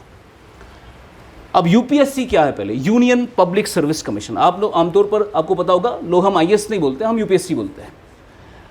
अब ये सही भी नहीं है, बिकॉज यूपीएससी एक रिक्रूटमेंट एजेंसी है जो सेंट्रल सर्विसेज के लिए एग्जाम कंडक्ट कराती है। इसमें आपका एक एग्जाम है सिविल सर्विसेज का, ये फॉरेस्ट का भी एग्जाम कराते हैं, ये आपका सीडीएस भी कराते हैं, ये आपका सीएपीएफ भी कराते हैं, ये काफ़ी सारे एग्जाम्स कराते हैं। इसमें से जो टॉप का एग्जाम है दैट इज सिविल सर्विसेज। आपने अगर अच्छे से सिविल सर्विसेज पढ़ लिया, आप ये नीचे वाले एग्जाम भी दे सकते हो, आपका वो खुल जाता है, वो विंडो खुल जाता है आपका। ये टॉप का एग्जाम है, ये टॉप की रिक्रूटमेंट एजेंसी, टॉप की रिक्रूटमेंट एजेंसी का टॉप का एग्जाम है सिविल सर्विसेज। इसके नीचे अब आपका फिर एसएससी आता है, जो ग्रुप बी सर्विसेज के लिए आपको हायर करेगा।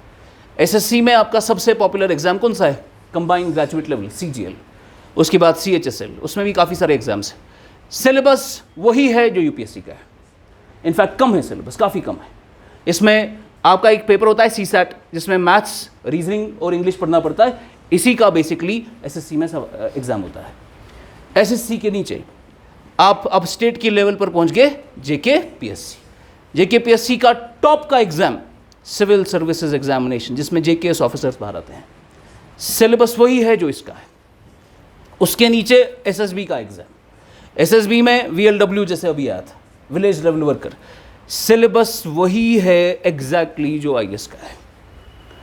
इवन इफ आपको इस एग्जाम के लिए पढ़ना है और यहाँ पर बैठना है, पढ़ना लेकिन वही है, आपको प्रिपरेशन उसी की होनी चाहिए। इसमें 2 साल का समय देना है, नीचे के सारे एग्जाम्स आपके लिए खुल जाते हैं। अभी आप 1 हफ्ते के बाद आएंगे, सर मैंने तो डिसाइड तो कर लिया ये, मगर क्या मुझे कोई प्लान बी रखना पड़ेगा, क्या मैं कुछ और सोचूं? बिल्कुल सोचो, इसके साथ साथ इसका सोचो, इसके साथ साथ इसका सोचो, इसके साथ साथ इसका सोचो, ये आपस में ही एक दूसरे के प्लान भी है, समझ गए आप? तो ये आपका प्लान भी बनेगा। Once you get into competitive services, competitive examinations, there is no going back. आप एकेडमिक लाइफ फिर छोड़ रहे हो, यहाँ आप आगे एकेडमिक लाइफ को त्याग दो आप, तब जाके फुल फ्लेज्ड फोकस इसी पे करो, तब जाके आपका प्रोबेबिलिटी बढ़ता है सक्सेस का। Now I am talking about taking UPSC civil services examination as a base. इसमें वी हैव डेवलप्ड कि यूपीएससी का सिलेबस और एग्जाम का पैटर्न हमें पता है। प्राइमरी इसमें 2 लेवल्स होती है इस एग्जाम में, साथ में केएस का भी लगा रहा हूं मैं। पहला जो एग्जाम है जिसको हम कहते हैं प्रिलिमिनरी टेस्ट, प्रिलिमिनरी टेस्ट। दूसरा इसको हम कहते हैं mains examination. Preliminary test MCQ based होता है, मेंस एग्जामिनेशन सब्जेक्टिव होता है, जिसमें आंसर राइटिंग करनी पड़ती है, आंसर लिखने पड़ते हैं। अब ये एमसीक्यू वाले में 2 पेपर्स होते हैं, एक होता है पेपर 1, दूसरा होता है पेपर 2। पेपर 1 जनरल स्टडीज का होता है, पेपर 2 सीसैट का होता है। जनरल स्टडीज में 100 क्वेश्चन आएंगे, सीसैट में लगभग 80 क्वेश्चन आते हैं। इस तरीके से इन्हें प्रीलिम्स टेस्ट को ये रखा है, स्ट्रक्चर किया है। अब ये जनरल स्टडीज़ में क्या क्या अभी आएंगे उस पर, और ये CSAT. Point to be noted here is ये सीसैट का एग्ज़ाम भी एमसीक्यू बेस्ड है, लेकिन it is only qualifying in nature. आपको सिर्फ इसको क्वालिफाई करना है, यानी 33% मार्क्स लाने हैं और इसको क्वालिफाई करेंगे। आप सीसैट का पेपर जब क्वालिफाई करेंगे, आपका जीएस का पेपर चेक होगा। सीसैट क्वालिफाई नहीं होगा, यहाँ पर आपने 200 में 100 में से 100 क्यों नहीं किए होंगे, ये पेपर आपको सिलेक्शन नहीं दे सकता। इट इज़ सीसैट, पहले इसको क्वालिफाई करना है। अब ये आपका बहुत इम्पॉर्टेंट है, बिकॉज बहुत सारे बच्चे इसको क्वालिफाइंग नेचर होने की वजह से स्किप कर देते हैं, पर बिल्कुल स्किप नहीं करना। इसमें आपको थोड़ा बहुत मैथमेटिक्स, उतना ज़्यादा नहीं, थोड़ा बहुत रीजनिंग, थोड़ा बहुत इंग्लिश कॉम्प्रहेंशन, बस ये चीज़ करनी है। आमतौर पर इस सिलेबस में लिखा है ये 10th लेवल का एग्ज़ाम होता है, पर 10th लेवल के टॉपिक्स होते हैं, एग्ज़ाम थोड़ा अच्छी लेवल का होता है। टॉपिक तो वही होंगे जो बचपन में पढ़े, मगर लेवल उसकी अच्छी होती है। तो इसका एक ही तरीका है सीसैट करने का। आपने अगर अच्छे से PYQs किए हैं और अच्छे से आप क्वेश्चंस प्रैक्टिस कर रहे हो, दैट इज़ इट। आपने टॉपिक पढ़ा रेशियो प्रोपोर्शन, उसको आपने अच्छे से टॉपिक पढ़ा, उसके कॉन्सेप्ट्स देखे, अब उसको प्रैक्टिस कर रहे हो। आपने जो अभी तक प्रीवियस क्वेश्चंस आए हैं उसको अच्छे से प्रैक्टिस किया, आगे जो किताब में क्वेश्चंस दिए उसको अच्छे से प्रैक्टिस किया, आपका हो जाएगा। सीसैट का प्राइमरी प्रॉब्लम नहीं होता कि क्वेश्चन इतना डिफिकल्ट होता है कि सॉल्व नहीं होता। सीसैट का प्राइमरी प्रॉब्लम होता है कि इसमें वक्त कम मिलता है। ठीक है, तो वक्त आपकी एफिशिएंसी जब तक अच्छी नहीं होगी प्रैक्टिस करने की, तब तक आपका सीसैट का पेपर क्वालिफाई नहीं होता है। तो primarily what you have to do is you have to practise a lot to qualify this paper. तो आपकी स्पीड अच्छी होनी चाहिए, स्पीड अच्छी होनी चाहिए। आप स्पीड अच्छी बढ़ाओ, टाइम कम अगर होगा तो आप कर लोगे वहाँ पे। ये हो गया आपका सीसैट। सीसैट क्वालिफाई होगा आपका जनरल स्टडीज़ का पेपर। अब जनरल स्टडीज़ के पेपर में कुछ प्राइमरी आपके सब्जेक्ट्स हैं जो इम्पोर्टेंट हैं। Eight the top you have geography, geography eight the top you have geography. उसके बाद यू हैव हिस्ट्री, उसके बाद you have economy, then you have polity, then you have environmental science, then you have science and technology, then you have IR, international relations.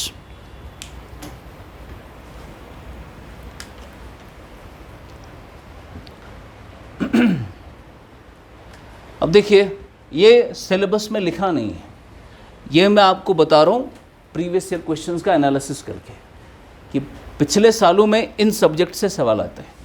History geography तो लिखा है, polity भी लिखा है, पर IR वायर लिखा नहीं है उधर। ठीक है, तो इसमें क्या है, ये जब आप PYQ का एनालिसिस करते हो आपको पता चलता है कि सवाल कहाँ से आ रहे हैं।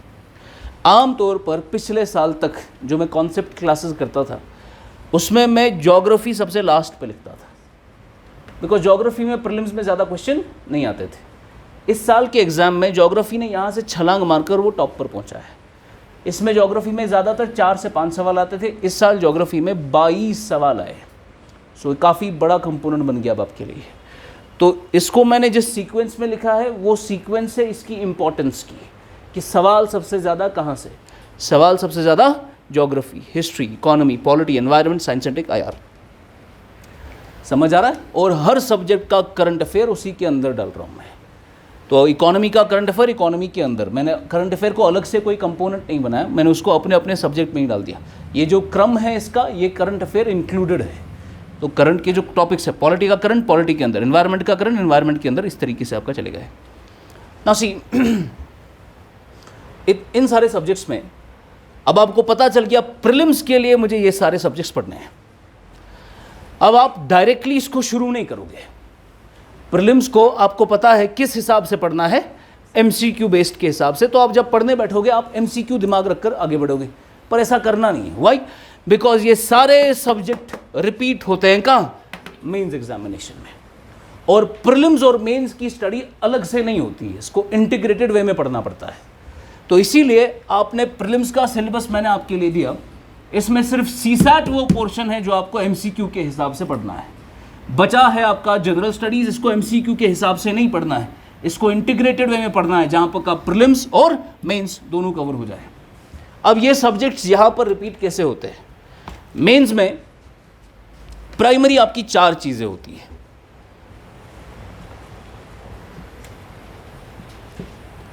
मेंस में you have 4 things.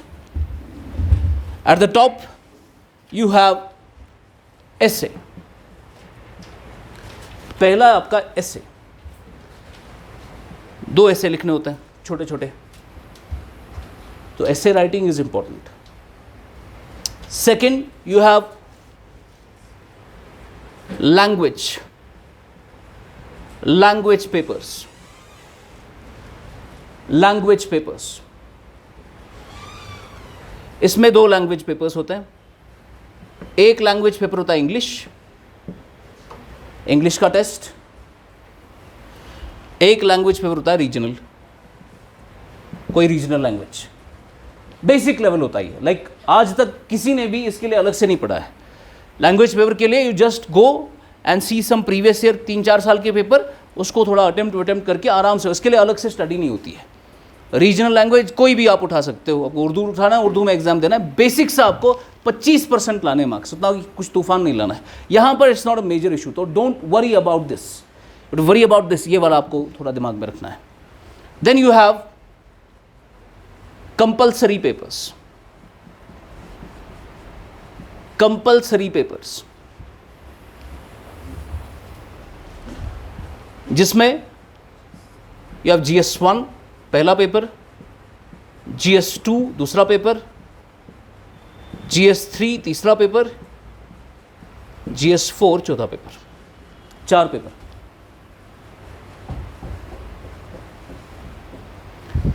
Then you have optional papers. इसमें you have paper 1 and paper 2. Paper 1 and paper 2.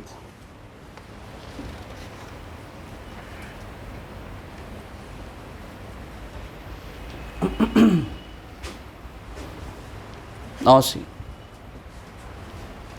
आपका ऑप्शनल, आपका GS, आपका ऐसे, इनको हम मेरिट पेपर्स कहते हैं. Merit papers.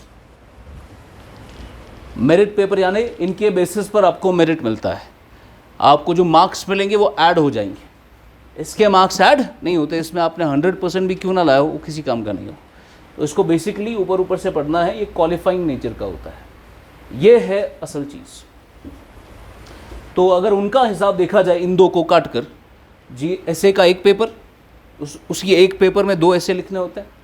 1 2 3 4 5 6 और 7, टोटल कितने हो गए? 9. लेकिन मेरिट पेपर आपके सिर्फ 7.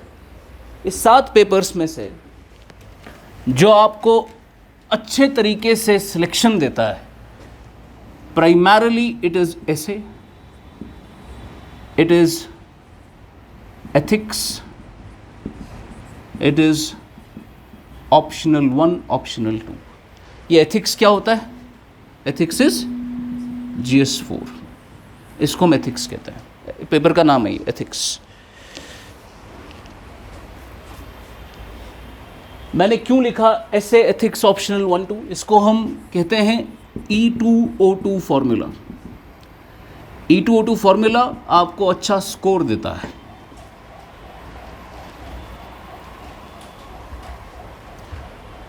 अगर आपका ऐसे अच्छा नहीं हुआ और एथिक्स अच्छा नहीं हुआ, बहुत मुश्किल है क्वालिफाई करना. अगर ऑप्शनल अच्छा नहीं है तो मुश्किल है.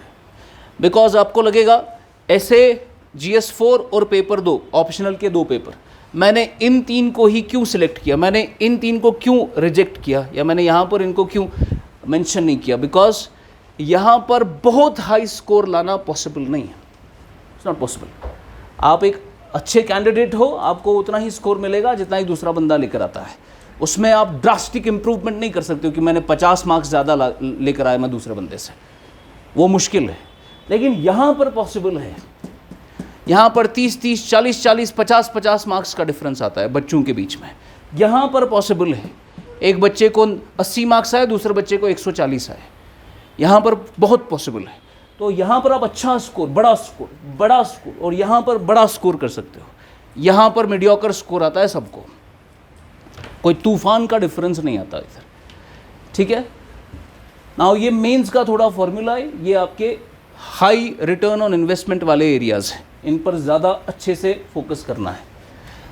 नाउ जब आप पढ़ने बैठोगे, आम तौर पर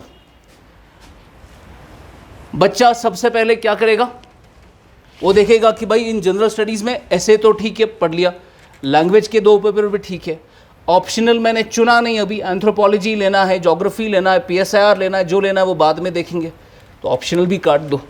बचा आपका GS 3-4 भी काट दो, वहाँ पर भी मैंने बताया कि इसमें एथिक्स आता है।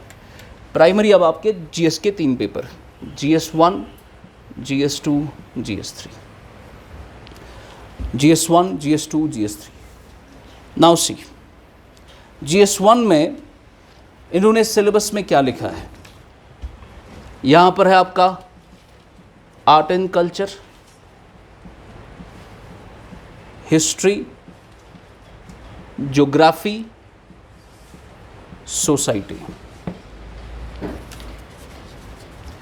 Art and culture, history, geography, society.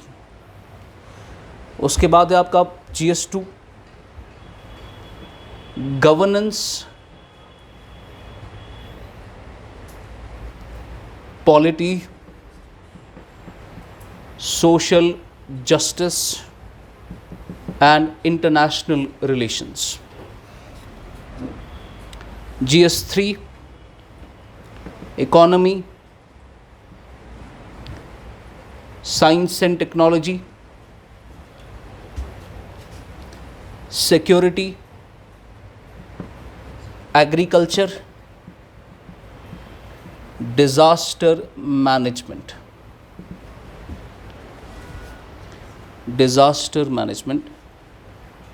And environment,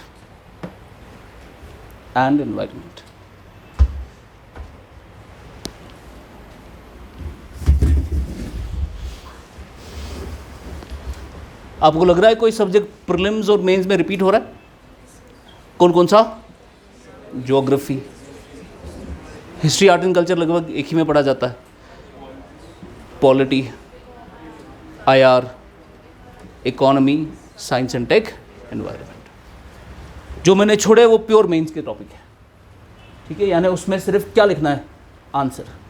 अब ये वाले टॉपिक्स जो है इसमें आंसर भी लिखना है और MCQ भी आता है। अब जब मैं ज्योग्राफी पढ़ूंगा उसको मैं पढ़ते वक्त इसका ख्याल रखूंगा, इसमें कौन सा ऐसा टॉपिक है जो प्रीलिम्स में आता है, कौन सा ऐसा टॉपिक है जो मेंस में आता है। हिस्ट्री में प्री वाले टॉपिक्स, मेंस वाले टॉपिक्स। डिजास्टर में सिर्फ मेंस का हिसाब रखना है, एनवायरनमेंट में मेंस का भी प्री का भी, साइंस एंड टेक प्री भी मेंस भी, इकोनॉमी प्री भी मेंस भी। समझ आ रहा है? जैसे इकोनॉमी की एग्जांपल, इकोनॉमी में प्रीलिम्स के लिए जो उनका फेवरेट टॉपिक है that is banking, favourite topic. Mains के लिए जो उनका फेवरेट टॉपिक है दैट इज इंक्लूसिव ग्रोथ। तो मेंस के टॉपिक्स अलग होते हैं और प्री के टॉपिक्स थोड़े अलग होते हैं। जरूरी नहीं है पर जनरली ऐसा देखा जाता है, ट्रेंड है ऐसा। तो जब भी सब्जेक्ट उठाना है उसमें ख्याल रखना है, ये सब्जेक्ट में नॉवेल की तरह नहीं पढ़ रहा, शुरू का पेज शुरू किया उसके बाद आखिर के पेज तक 250 पेज पढ़ रहा हूँ मैं एक एक करके, ऐसा नहीं पढ़ना है। आपके पास पहले उस सब्जेक्ट का एनालिसिस होना चाहिए कि सब्जेक्ट में कौन कौन सा टेबल ऑफ कंटेंट है, कौन कौन सा टॉपिक है।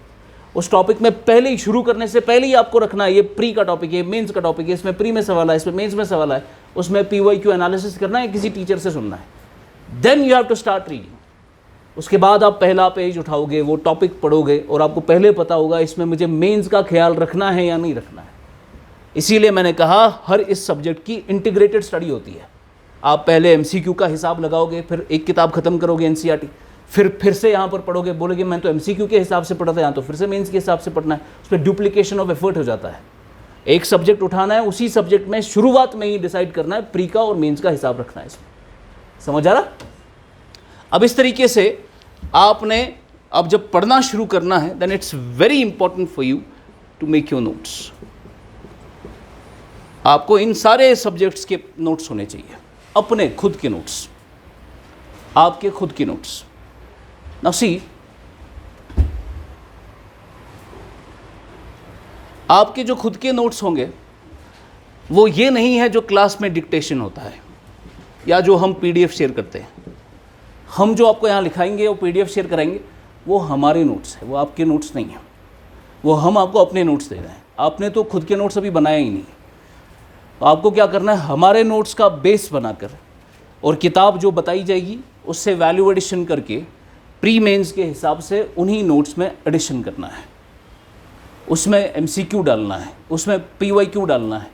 तो उसमें आपके खुद के नोट्स होने चाहिए सिनॉप्सिस की शक्ल में, यानी समरी शीट्स, उसके समरी शीट्स होने चाहिए आपके पास। I will show you an example of a summary sheet.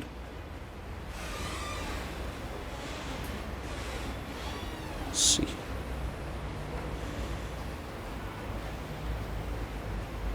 देखिए, ये यूपीएससी टॉपर के नोट्स है।